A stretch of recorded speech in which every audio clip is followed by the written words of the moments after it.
Our deepening music hymn, number 1002, Comfort Me, with words and music by Mimi Bornstein Dubley. Please rise in body or spirit and join in singing together.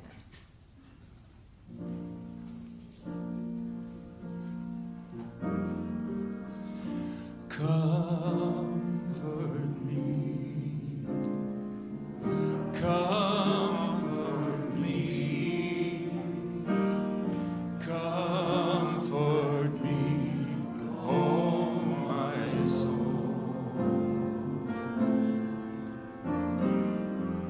Comfort me, comfort me.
I have taken my pastoral response from part of these words to embody resilience as easily as we breathe by the Reverend Dr. Rebecca Savage. We acknowledge that so much of his experience of being human dances in complexity, challenge, and heartbreak. We acknowledge that there is so much that we can carry each day. The ways others have let us down, made us feel overlooked, unappreciated, not fully welcomed as who and how we are. Spirit of life, transcendent holy essence around and within us. Help us this day to fully embrace that we are a people of faith. To be resilient is to proclaim our love, and legacies of love shall endure and make changes in our lives. For our families, community, and the world. There we go. Let's sing all people that, from all that dwell below the skies. Here we go.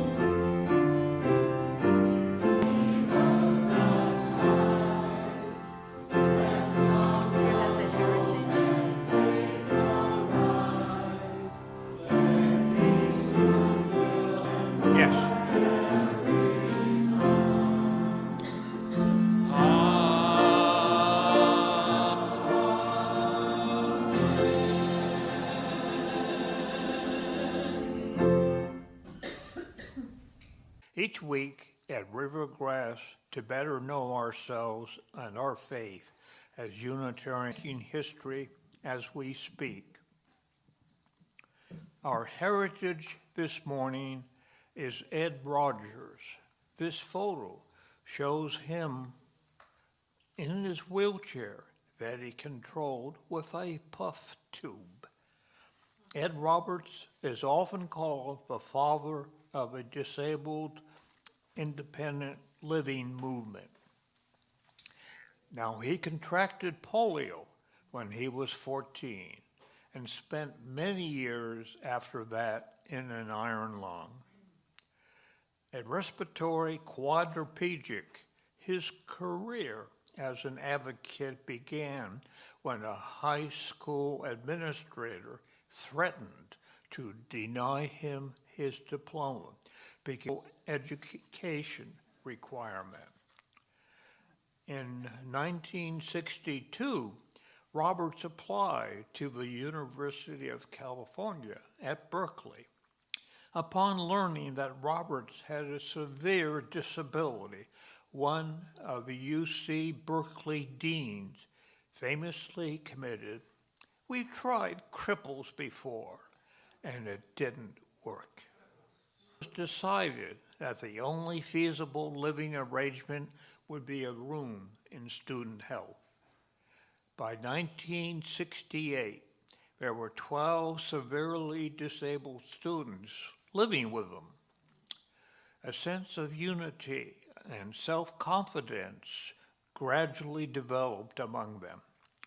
The residents' political consciousness grew as the civil rights movement grew.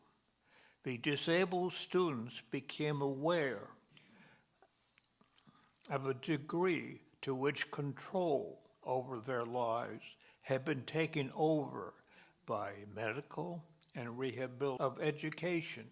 Ed Roberts and these disabled activists created the Center for Independent Living at Berkeley. Under this program, various kinds of aid were made available to disadvantaged students to enable them. In 1976, newly elected Governor Jerry Brown appointed Roberts director of the California Department of Vocational Rehabilitation, the same agency that had once labeled him too severely disabled to work. Roberts' persistent activism for accessibility led to the passage of a landmark Americans with Disabilities Act. Living around the world are based on his original model. Ed Rogers is my heritage.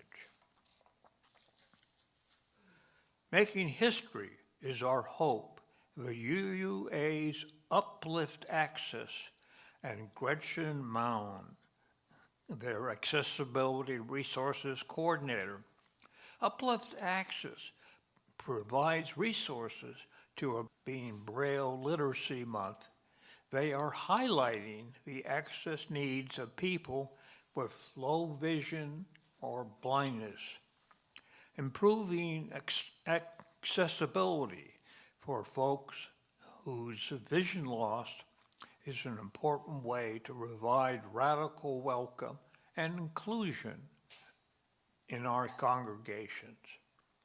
As of 2023, there were about 50 million adults and about 300,000 children with vision loss or have vision loss that can't be corrected with glasses or contacts. Since the leading causes of blindness and low vision in the U.S. are all age-related, like macular degeneration, diabetic retinopathy, and glaucoma, these numbers are only going to grow as our population ages. Here are some questions for us. Do we provide a Braille order of service? Do we have Braille signage? Do we have Braille hymnals and other materials? Gretchen Mound provides virtual resources for UU congregations and organized leaders to create spaces, events, programs, and communities which are accessible and inclusive to disabled participants. One morning, as I was starting third grade, I tried to get out of bed. Rubber. Now, my father called our family doctor, who came by almost immediately. Shortly, my father picked me up and drove me to Boston Children's Hospital. A spinal tap was done. I had the dreaded disease polio, which really affected children back then. At the end of January, went into Wesley Convalescent Home. I was discharged in March. I was outfitted with a set of clunky metal braces. I went back to playing with my friends. I soon set aside the braces. After a short period, I found that I could run again, around with my friends. I was able to have a normal life physically for most of my life. However, it was in 2012 that I went to General Assembly in Phoenix that I noticed that I got tired walking around. I wish then I had rented a scooter. My weakness slowly increased. I gradually started feeling weakness and fatigue, and I especially on mornings like today feel the cold a lot more than used to. Now, some of these are similar to the initial phase of the illness. Now, post-polio is not contagious. It progresses slowly. It isn't fatal. I manage it by reducing my activities and by using assistive devices. I can't be as nearly as active now when I was fixing up my apartments. However, this has opened up my time again. I created the templates for the newsletter and for our Sunday morning PowerPoints. Now, I really enjoy creating the announcements for river events. I choose intriguing images and to design the typography, varying the size and density so that your eye is attracted, won't be read. All this is to maximize your awareness of river events. So, read your newsletter.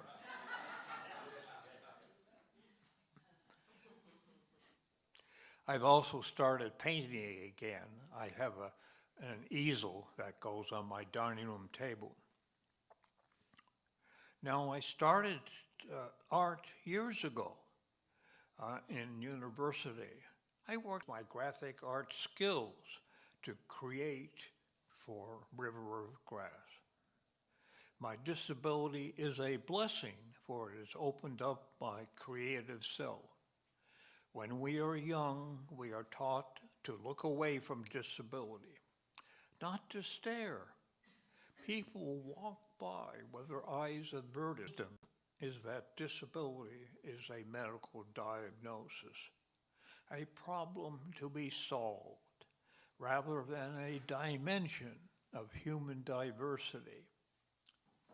However, I feel that disability is a central characteristic of what it means to be human. It is a basic part of me that I embrace, part of my psyche. I've accepted the complexity of living with the perspectives it offers. Now, sure, my physical activity is diminished, but all sorts of dimensions are now opened up for me. Acceptance of my disability simply means a willingness to see things. This is an opportunity for spiritual change. It's not something to overcome. This is a stimulus for my creativity. Gee, I imagine sometimes see me and may think, he overcame his disability. I don't see it as something to overcome, something that's wrong, but as a blessing. Julia Bai, and a biblical scholar. She talked at GA as the Ware lecturer 2 years ago. Now, in her book, she devotes a lot of it, and the book is called Loving Our Own Bones.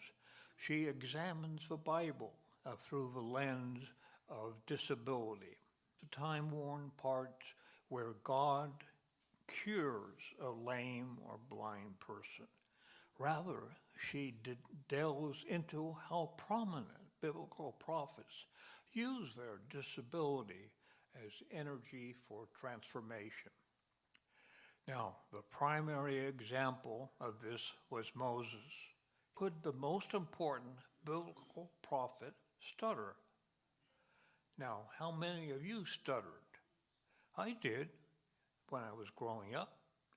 I was horrified that the teacher might call on me to answer a question. I would sweat and stammer, clutching up. I wouldn't be able to answer. Moses, in Exodus chapter 4, verse 10, said to God, "Please, O now that you have spoken to your servant, I am slow of speech and slow of tongue." In the next phrase, God answers that Moses' mouth is in fact part of his divine design. Now, Exodus chapter 4, 11 and 12 says, "The Lord said to him, 'What makes a man's mouth? What makes him mute or deaf? Sign, and I will be with you as you speak and instruct you what you speak.'" Now, God is saying that Moses' voice is part of his deliberate divine design. Moses has lost his stutter. He is now confident, self-assured, for God's spiritual message is coming to him and through him. Now, God's divine message has filled him with a higher power. Moses has something important to say to his people. He has power. He feels it. He has something important to say. Something similar is the prophetic imperative. This core spiritual concept was central to UU theology about 50 years ago. Now, according to Richard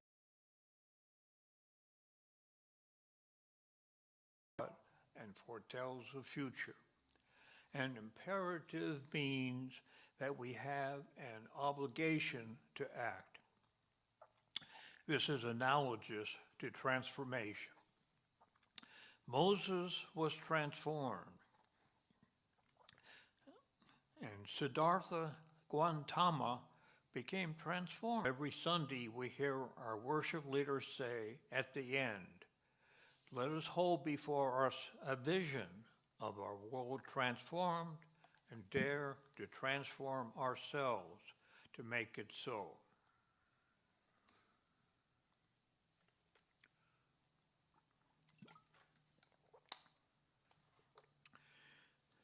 Now, I was transformed about 3 years ago when I got my first power wheelchair.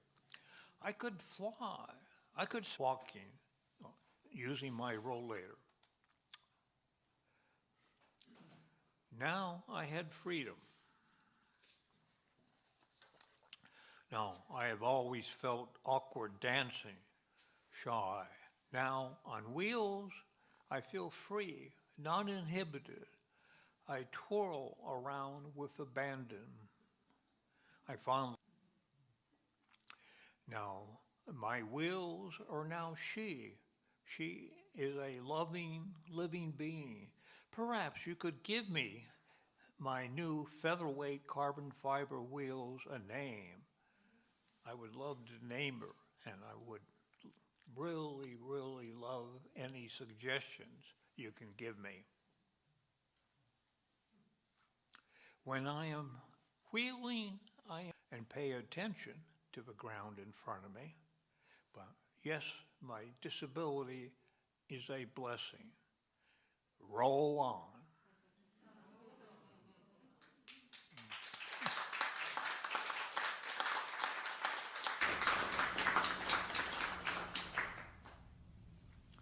Lean on Me with words and music by Bill Withers. Please rise in body or in spirit, and let's join in singing together. Let's sing together. Sometimes in our lives, we all have pain, we all have sorrow. But if we are wise, we know that lean on me when you're not strong, and I'll be your friend. I'll help you carry till I'm gonna need somebody to lean on.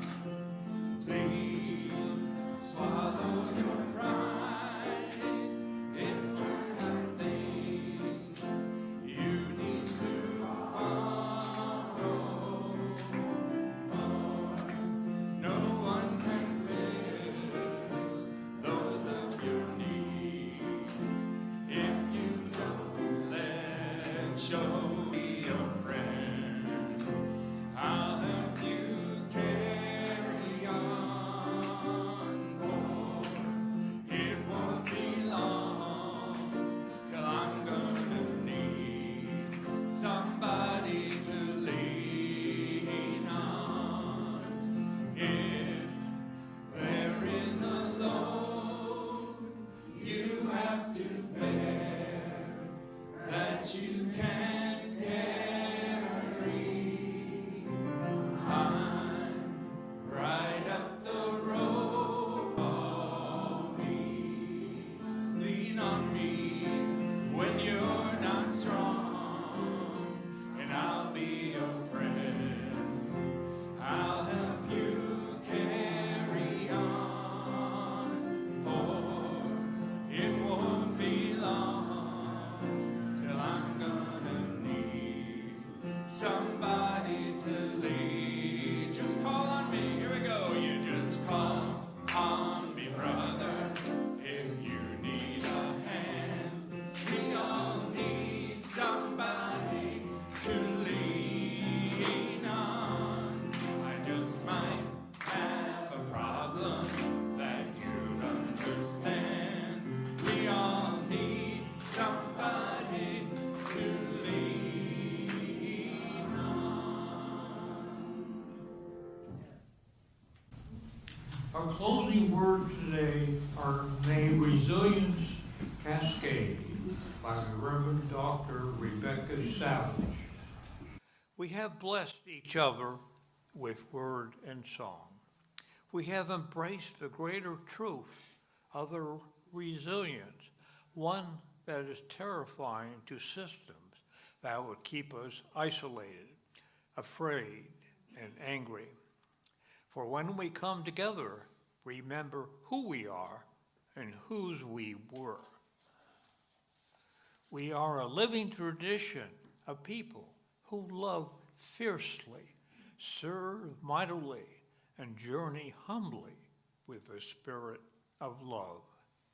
May we depart in peace as beloveds held together in spiritual community. Wherever we are, wherever we go, may resilience cascade within us until we are together again. We extinguish our chalice today with these words titled, Into the Uncertain Hours Ahead, by the Reverend Michelle Collins. The flame is gone, but its heat lingers. Carry the warmth into the uncertain hours ahead, soft, persistent, alive beneath whatever the world may bring. At River of Grass, we offer many ways to live our action and faith. You'll find them in our weekly email, our Facebook page, website, temp.riverofgrassuu.org. Here are some upcoming opportunities to fulfill the mission and vision of this congregation. and other announcements for the life of this beloved community. Do you know that they serve small sandwiches and sweets at tea parties? Join Trish, Jane, Barbara, and Ellie to find out. Enjoy a Victorian afternoon tea party at River of Grass, an afternoon of fun and elegance here at A9. This auction event will take place on Saturday, February 28th, 3:30 to 5:30 p.m. Tea will be served in china cups while you engage in lively conversation and a trivia quiz. There will also be a hat contest. So wear your finest. Tickets are $30. Contact Ellie. Is she there? Where's Ellie? Oh, she's in the back, I guess. Yeah. Anyway, River of Grass is becoming a mosaic congregation. The UUA has developed a new anti-racism program for learning of all ages, through which we can earn our designation as an anti-racist, multiculturally transforming congregation.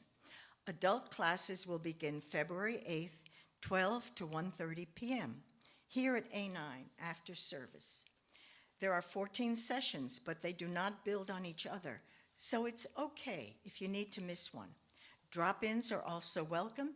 See Karen at Religious Educator at riverofgrassuu.org to sign up. Today, our kids took the UU Value Challenge, drawing the circle wide to create our beloved community. They even played hula hoops. Protests continue each Sunday from 4 to 5 p.m. to shut down Alligator Alcatraz.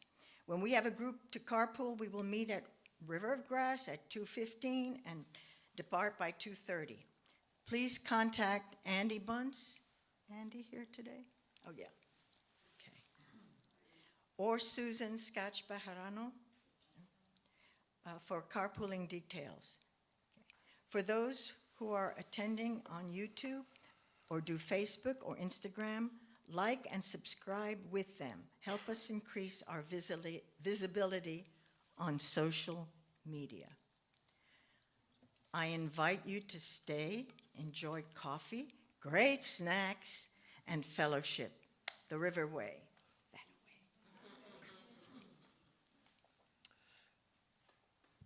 way. In these changing times, let us be more vigilant to hold before us a vision of our world transformed and dare to transform ourselves to make it so.